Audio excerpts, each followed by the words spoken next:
Hi friends, ഇന്നൊരു പുതിയ video ആയിട്ടതാണല്ലേ ഞാൻ പിന്നെയും വന്നു.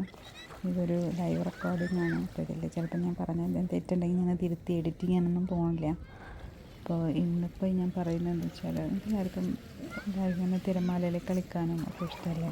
ബീച്ചിൽ പോയി കഴിഞ്ഞാൽ ചിലർക്ക് ബീച്ച് ഇങ്ങനെ കണ്ടിരുന്നാൽ മതി, ചിലർക്ക് ഇങ്ങനെ കാലൊക്കെ ഇട്ട് നല്ലോണം ഇങ്ങനെ കളിക്കണം അല്ലേ. അപ്പോൾ കളിക്കുമ്പോൾ ശരിക്കും അതിൻ്റെ ബീച്ചിൻ്റെ യഥാർത്ഥ ഒരു ഫീലിങ്ങൊക്കെ നമുക്ക് കിട്ടാമെന്ന് എനിക്ക് തോന്നിയിട്ടുണ്ട്. നിങ്ങൾക്ക് അങ്ങനെയാണോ? അപ്പോൾ ഇതാണ്ട് ഇവിടെ പെറുക്കിയിട്ട് ചിപ്പിയൊക്കെ പെറുക്കി കാണിക്കുന്നു. അതിൻ്റെ ഇടയ്ക്ക് താണ്ടേ അവിടെ ഒരു ബോട്ടിൻ്റെ സർവീസൊക്കെ നമ്മുടെ കോഴിക്കോട് തുടങ്ങിയിട്ടുണ്ട്. നമ്മൾ കോഴിക്കോട് ബീച്ചിൽ ഏറ്റവും കുറവ് പോകുന്നത് കോഴിക്കോടുകാർ ആയിരിക്കും എനിക്ക് തോന്നിയിട്ടുണ്ട്. അവിടെ വരുന്നത് മിക്കവാറും കോഴിക്കോട് നിന്ന് പുറത്തുള്ള ആൾക്കാരായിരിക്കും.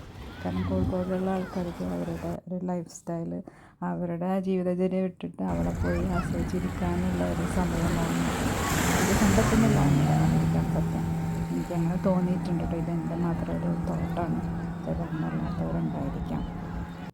എന്തായാലും ഈ ഒരു സർവീസ് ഇവിടെ കണ്ടപ്പോൾ നല്ല സന്തോഷം തോന്നി. കാരണം കുട്ടികൾക്കും വലിയവർക്കും ഒക്കെ ഇതൊക്കെ ഇങ്ങനെ എക്സ്പ്ലോർ ചെയ്യാനും നല്ല നല്ല ആക്ടിവിറ്റീസിൽ നല്ലൊരു രസമാണ് ഇത് ഇങ്ങനത്തെ ആക്ടിവിറ്റീസൊക്കെ ഇങ്ങനെ എക്സ്പീരിയൻസ് ചെയ്യാനല്ലേ.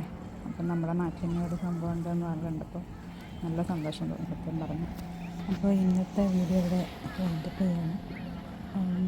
ഇത് ഇഷ്ടമായിട്ടുണ്ടെങ്കിൽ ലൈക്ക് ചെയ്യണം, സബ്സ്ക്രൈബ് ചെയ്യണം, സപ്പോർട്ട് ചെയ്യണം.